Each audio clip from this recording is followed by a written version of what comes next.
Pour se faire entendre, ils ont choisi les Champs-Élysées, le lieu de prédilection des Gilets jaunes dans la capitale. Pas de police, pas de paix, un slogan qui en rappelle un autre. Le pas de justice, pas de paix, scandé dans les manifestations contre les bavures et le racisme dans la police, un peu partout dans le monde, et notamment en France. La police n'est pas raciste.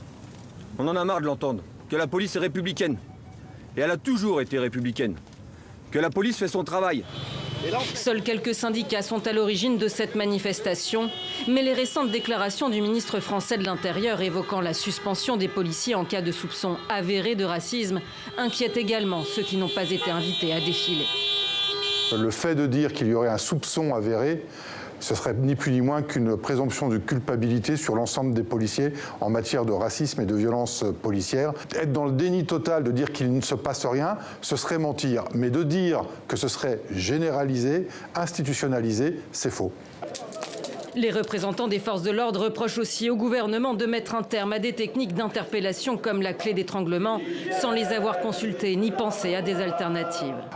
Ce n'est pas la technique en elle-même qui pose problème. Quand vous intervenez sur une mission qui est particulièrement virulente, on n'est pas malheureusement à l'abri que le geste qui nous a été prodigué soit mal fait. Parmi les pratiques décriées, le plaquage au sol, au cœur de l'enquête sur la mort d'Adama Traoré. Son comité de soutien appelle à une nouvelle mobilisation ce samedi.